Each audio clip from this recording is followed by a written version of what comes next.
Манай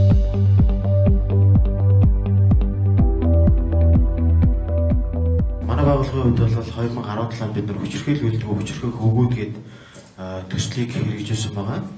Энэ төсөл маань 12 ерөнхий боловсролын 12 сургууль дээр хэрэгжүүлсэн. Яагаад энэ төслийг хэрэгжүүлэх болсон бэ гэвэл энэ өмнөхдөр би хэлжсэн тийм үү, яг энэ чиглэлээр эмэгтэйчүүд илүү ажиллаж байгаа, эмэгтэйчүүдэд нөлөөллийн ажлыг хийж байгаа гэдэг.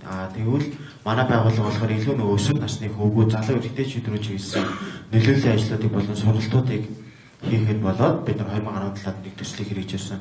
Тэр төслийн хооронд бид нар хөвгүүдэд зориулсан тийм 10 модуль бүхий хичээл байгаа 20 цагийн. Тэр хичээлээрээ ямар нэгэн презентацийн тавиач юм эсвэл хөвгүүдэд бичүүлээд тиймэрхүү юм байхгүй.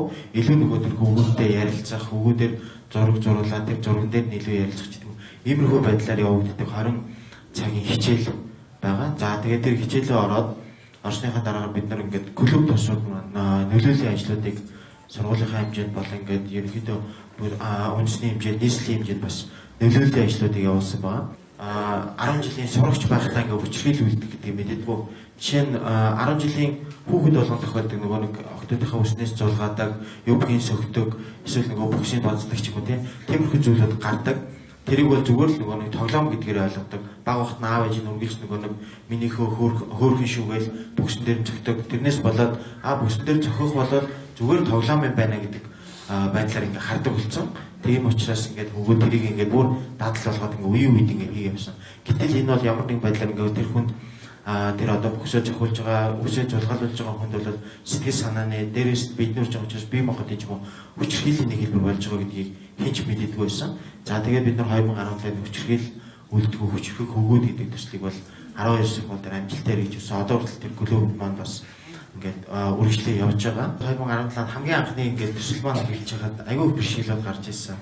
Жишээ нь яг хамгийн анх нөгөө ингээд ерөнхий боловсролын сургуулиудыг хариуцаж аваад ажиллах нөгөө сургалт нөлөөллийн ажлуудаа зохион байгуулах дасгалжуулагч нараа бэлтгэхэд хамгийн том ингээд юу гарч байгаа. Яагаад гэвэл тэр дасгалжуулагч нарыг нийгмийн ажилтнаар ингээд сурдаг оюутнуудыг аваад тэр оюутнуудыгаа сургаад бэлтгээд гэтэл тэр оюутнууд маань хэдийн нийгмийн ажилтнаар сурж байгаа ч гэсэн хичээлд ямар нэгэн байдлаар нөгөө нэг цөөнхийн асуудал яригддаггүй, хүчирхийллийн талаар ямар ч тийм юм байхгүй. Ерөөсөө нийгмийн ажлын он практик гэдэг тэгтээ нөгөө практик юм байхгүй.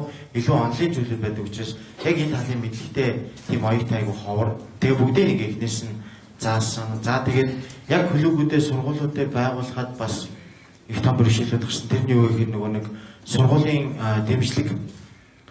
Жишээ нь бид нар ингээд нэг сургууль дээр очиод нийгмийн ажилтнтай би ингээ өөрөө уулзаад манайх ийм чиглэлээр ингээд ажилт юм танаа хүмүүдэд бид нар ийм сургалтуудыг явуулнаа ингэнэ гэд бүх юма тайлбарлаад дууссан чинь харж иржсэн. Тэгээ одоо ингээд та нар ингээд хүчрхийл яриад байдаг дараа нь хүүхдүүд чинь бид хэдийг шүүх цагдаад нөгөө бид хэд хил амд ороод байгаа. Өмнө өчнөө олон байгууллага ирээд энэ талаар ярьж байсан. Ямар ч нөлөө алга байна ч гэд нэг нийгмийн ажилтаа ууралж ирсэн. Тэгэхээр би үгүй яханаа чи ингэн гэд бүр тэр ихтэй бараг өдөржингөө хоёлаа ингээд маргалж иж нэг юм тэдний дээр клубээ байгуулад явуулаад сургалтаа явуулаад дууссан. Тэгээд дууссаны дараа нийгмийн ажилтан танах чи аягүй дажгүй сургалтай байсан юм биш үү? Өмнө яг ийм их чиглэлээр хүмүүс ирдээ уг нь. Гэхдээ нэг онцгой юм ярьдаг. Тэгээд хүүхдүүд өөрсдийгөө ирэх мэрхээ яриад яваад ингээд тэгдэг байсан. Иймэрхүү байдлаар бид нарт ингээд сургуулийн зүгээс ирсэн дэмжлэгийн хувьд бол амар хомс байсан. За тэгээд нөлөөллийн ажлын хувьд бол бид нарт нэг тийм асуудлууд бол гараагүй. Хамгийн том зүйл маань бол нөгөө сургалтын дээр анхны ангид дээр бид нарт хамгийн том бэрхшээл асуудлууд маань тулгарч ирсэн байна.